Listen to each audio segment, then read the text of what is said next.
大家看今年的春节档电影了吗？如果说前2年的春节档电影是神仙打架，那今年的就是普普通通，四海更是烂片之最。这也导致了今年的票房整体下滑的厉害。根据国家电影专资办数据统计，初期报收4.85亿，比去年同期下跌31%，比前一天同期下跌33.6%。其中四海下跌的最严重，比前一天同期下跌46.1%。奇迹笨小孩下跌的最少，比前一天同期下跌25.9%。目前来看，奇迹笨小孩并没有创造奇迹，票房趋势不温不火，预测总票房在9亿元左右，单日票房有时候还不敌熊出没，观众口碑也出现了严重的两极分化，有人说它是春节档最佳，也有人说它不值票价，让人大失所望。不知道大家怎么看待呢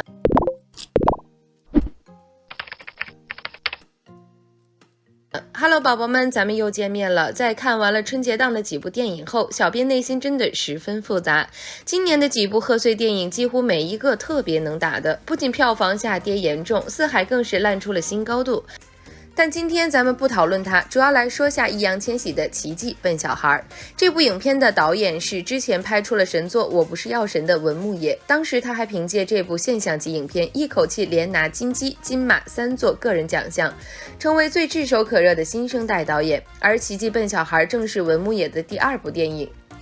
因此在未开播的时候就让无数观众期待值满满，再加上有易烊千玺的流量加成，让这部影片的热度一度居高不下，都快成了热搜常客了。这部影片也延续了文牧野的一贯现实风格，讲述了来自社会底层的励志故事，所以在2022年的春节档里，奇迹笨小孩算是一个很特殊的存在。它没有长津湖之水门桥的视觉奇观，甚至比不上四海的争议纷纷，它就像片名后来加的后缀笨小孩一样，真挚平实甚至笨拙地讲述了一个励志的堪称奇迹的故事。它还是一部典型的文牧野式的电影，不论是主题还是小人物的塑造，都依稀能看到当年《我不是药神》的影子。《我不是药神》里说谁家还没个病人，奇迹里说谁还没个难处。在所有困难都可以用大过年的来搪塞的日子里，讲这样一个故事的确有些不合群，但片中的一群小人物在泥泞中摸爬滚打，寻找未来的场景，却又的确能让人在这个越来越佛的时代里重新品出些新鲜的激情。奇迹的剧情很简单，讲的是易烊千玺饰演的20岁青年景浩和患有先天性心脏病的妹妹在深圳生活。因为妹妹必须在8岁前完成手术，所以景浩必须在1年半时间内凑出30万的巨款。一次机缘巧合之下，景浩得到一个翻身机会，在时间和金钱的双重压力下，景浩决定孤注一掷，最后成功的小人物是升级打怪的故事。影片中既有爽点也有泪点，总体表现还算不错，虽然远远比不上药神，但跟同期电影相比，它无疑还是很出彩的。所以在影片上映3天后就拿下了3亿票房，口碑上的反馈也不错，豆瓣评分拿下了7.4分。但神奇的是，在这些评论里却出现了严重的两极化现象，导致它成为最难获得客观评价的电影之一。可能是主演易烊千玺的存在感实在是太强了，导致很多夸赞的声音中大半重点都在主演易烊千玺身上。当然也有把这部影片踩到地心的，评论内容都是略微有点发泄情绪的感觉，也是没啥信息量。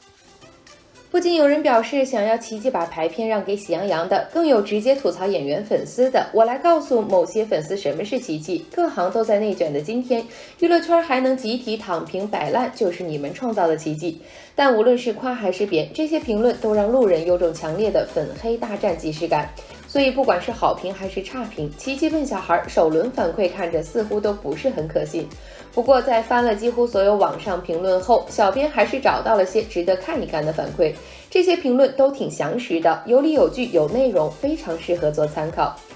其中最中肯的评价应该就是《奇迹》这部电影最多只能说一句中规中矩，没了徐峥，文牧野变平庸，没想象中好看，肯定更比不上药神。很多观众认为这部影片整体还是合格的，甚至还有一部分不错的表达。对于主演易烊千玺也没什么大毛病，演技合格却平平无奇。而最应该被强烈批评的，其实应该是《奇迹》的剧本。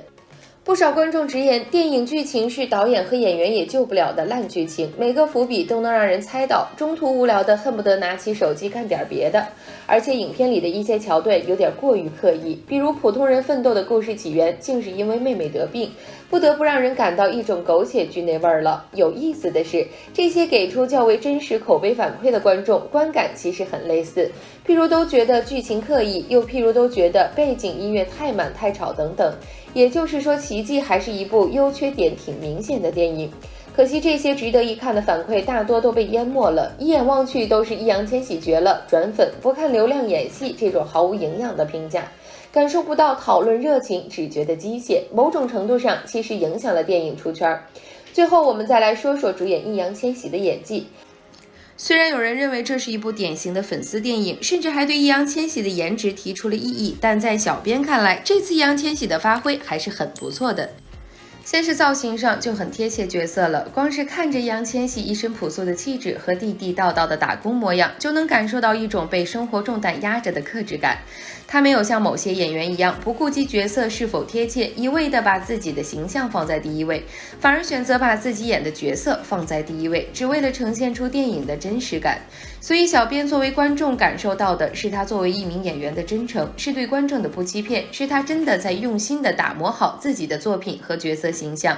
这也难怪年轻的易烊千玺能被文牧野导演看中，成为自己第2部大电影的男主。毕竟当初在采访中，导演就说过，自己之所以选易烊千玺做主演，一是景浩的性格特色成熟坚韧，但眼神中又会透露着脆弱，和易烊千玺的特质相似；二是因为易烊千玺本身有一个弟弟，对于孩子的关怀是由内而外透露出来的。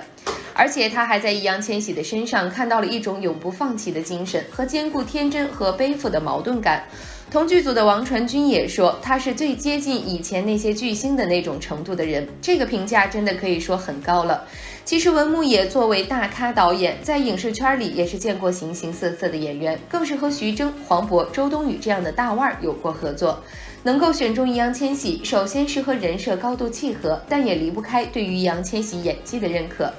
而易烊千玺也没有让导演失望，在影片中时刻保持着眼神在线，即使是表情浅淡的时候，也依旧能够保证眼中有戏，嘴角上扬，眼里更是堆满了对未来的期许，散发着意气风发的少年感。至于部分网友说的主演颜值差问题，其实也是导演的刻意为之，因为文牧野认为他在拍摄的时候并没有刻意想要拍出易烊千玺帅气的一面，只想把他拍得真实，想把他拍得更像景浩。更何况易烊千玺本身不是以颜值取胜的，他的能力主要体现在演技上，而且电影所需要的也不是帅哥美女，而是长相具有可塑性，能够扛得起大荧幕镜头的演员。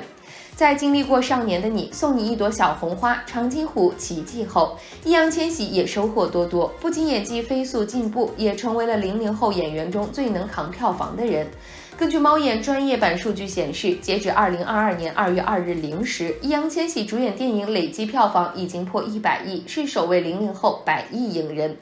这样的易烊千玺真的就是未来可期。回到电影这边，整体来说，小编认为《奇迹》笨小孩的完成度还是很让人欣喜的。他通过易烊千玺饰演的主角，带领一帮平凡人为了生活而努力，创造出奇迹。